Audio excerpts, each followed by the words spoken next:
আসসালামু আলাইকুম। এখন শুনবেন সংবাদ শিরোনাম। পশ্চিমবঙ্গকে ঐতিহাসিক জয়ে গেরুয়া শিবিরে আনন্দ উচ্ছ্বাস। মুখ্যমন্ত্রী সম্ভাব্য তালিকায় বেশ কয়েকজন হেভিওয়েট নেতার নাম এগিয়ে শুভেন্দু অধিকারী। হাওড়ে শ্রমিক সংকটে ডুবে থাকা পাকা ধান কাটতে পারছে না কৃষক। অপরিকল্পিত বাঁধের কারণেই দুর্গতি, অভিযোগ স্থানীয়দের।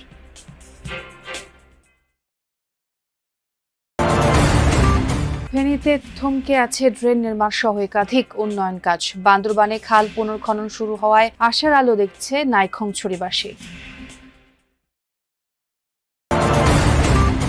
মধ্যপ্রাচ্য সংকটের ঝুঁকিতে রাষ্ট্রায়ত্ত দুটি সাবমেরিন সঞ্চালন লাইন, বিকল্প নিশ্চিতে দ্রুত বেসরকারি খাতের অবকাঠামো চালুর তাগিদ।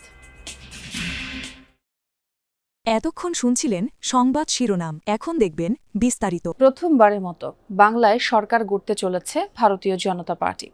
তবে কে হবেন বিজেপির মুখ্যমন্ত্রী তা নিয়ে চলছে ব্যাপক জল্পনা কল্পনা। বেশ কয়েকজন হেভিওয়েট নেতার নাম উঠে এসেছে এই তালিকায়। তবে বিজেপির সিনিয়র নেতারা বলছেন দলের নিয়ম মেনেই নির্বাচিত হবে বিজেপির মুখ্যমন্ত্রী।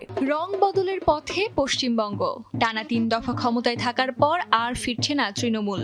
বাংলা দখলে নিয়েছে ভারতীয় জনতা পার্টি। বিজেপির বিজয় উৎসবের মধ্যেই জোরালো হয়েছে প্রশ্ন, বাংলার দায়িত্ব নেবেন কে? কে হবেন পশ্চিমবঙ্গের পরবর্তী মুখ্যমন্ত্রী? সম্ভাব্য তালিকায় রয়েছেন রাজ্য বিজেপির বেশ কয়েকজন হেভিওয়েট নেতার নাম। এই পদের সবচেয়ে বড় দাবিদার হিসেবে দেখা হচ্ছে বিজেপির দলনেতা শুভেন্দু অধিকারীকে। সাংগঠনিক দক্ষতা আর প্রভাবের জন্য সুপরিচিত তিনি। এর আগে তৃণমূল সরকারের গুরুত্বপূর্ণ মন্ত্রিত্বও সামলেছেন। গণতান্ত্রিক দেশ, উনি একজন সাংসদ। এই দৌড়ে এগিয়ে আছেন বিজেপির রাজ্য সভাপতি শ্রমিক ভট্টাচার্যও।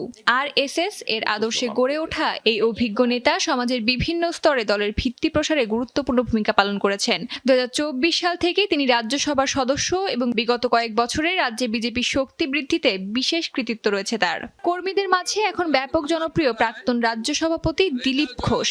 তার নেতৃত্বে 2019 সালের লোকসভা এবং 2021 বিধানসভা নির্বাচনে বিজেপি উল্লেখযোগ্য সাফল্য পেয়েছেন। নির্বাচনে খড়গপুর সদর থেকে প্রতিদ্বন্দ্বিতা করছেন এই নেতা।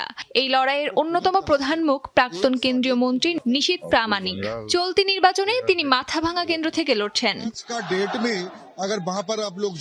আসানসোল দক্ষিণের বিধায়ক এবং দলের রাজ্য সহসভাপতি অগ্নিমিত্রা পালের নামটিও সম্ভাব্য প্রার্থী হিসেবে আলোচনায় রয়েছে। বিভিন্ন প্রতিবাদ আন্দোলন এবং প্রচার কর্মসূচিতে সক্রিয় ভূমিকা তাকে রাজ্যে গুরুত্বপূর্ণ নেত্রী হিসেবে প্রতিষ্ঠা করছে। রাজ্যসভার প্রাক্তন এমপি রূপা গাঙ্গুলিও এই পদের অন্যতম দাবিদার হতে পারেন। শহর কেন্দ্রিক ভোটারদের মধ্যে তার বেশ প্রভাব রয়েছে। একদিকে হাওড়ে তলিয়ে আছে ফসলি জমি, শ্রমিক সংকটে কাটা যাচ্ছে না পাকা ধান। অতিরিক্ত টাকা দিয়ে যতটুকু কাটা হয়েছে সেগুলো রোদের অভাবে নষ্ট হচ্ছে চারা গজিয়ে। সারা বছরের খোরাক হারিয়ে কিভাবে পার হবে বছর, সেই দুশ্চিন্তায় চাষিরা। সুনামগঞ্জের হাওড় অঞ্চলের কৃষকদের দুর্দশার। হাওড়ের জেলা সুনামগঞ্জের 3 লাখ কৃষকের সারা বছরের জীবিকা চলে একমাত্র বড় ফসলে।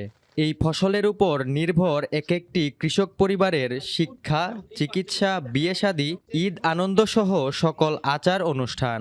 প্রায় 150 কোটি টাকার অপরিকল্পিত বাঁধের কারণে বৃষ্টির পানি জমে জলাবদ্ধতায় ডুবেছে লাখো কৃষকের বেঁচে থাকার সম্বল। সব ভাঙিয়া গেছে, বিয়া সাথে করতে আছি, কত আনন্দ আছি, সত্যি কথা করতে আছি। সামনে একটা ঈদ আইতেছে, বিভিন্ন তো আনন্দ করতে আছি, কিচ্ছু করতে পারলো না। সব আনন্দ করে বাড়ির সাথে মিশে গেছে, শান্তি বাসে সামান্য ধান কাটাইছিলাম, যেখানে 700 টাকা কামলা রোজ আছে, 1200-1300 সামান্য কাটাইছি। এখন রোদের অভাবে ধানটি নষ্ট হয়ে যায়। আগে কাটা মাত্রই বাঙানি মাত্রই বাদলি বালাই দিছে, রোদের অভাবে তোমার আর ধান ফুকাইতে পারছি না। সবটা ঠিক মতো গেরা উঠে গেছে। 15 থেকে 20 বস্তা ধান গেরা আইসি, যে ঈদ নাম্বার গেরা না। এই বৃষ্টির কারণে আমরা ধান শুকাইতাম পারছি না, লাগি ধান নিয়ে আসে খাবাই, আর কিছু করার নাই। কোমর পানিতে নেমে যেটুকু ফসল তুলেছিলেন, রোদের অভাবে সেই ধানেও ধরেছে পচন। খলায় রাখা সারি সারি ধানের স্তূপের সোনালি ধান রূপ নিচ্ছে সবুজ চারায়।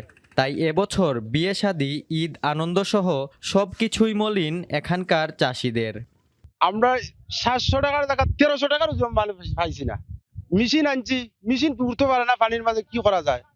এখন আমরা উপায়টা করে দেন। 6000 টাকা কি আরো মানুষ পাইতেছি না। আর এরপরে ধানের যে অবস্থা, লম্বা লম্বা গেরাইয়া ই দাম তো 2 থেকে 3। ফেনীতে চাঁদার জন্য থমকে আছে পৌরসভার গুরুত্বপূর্ণ ড্রেন নির্মাণ সহ একাধিক উন্নয়ন কাজ।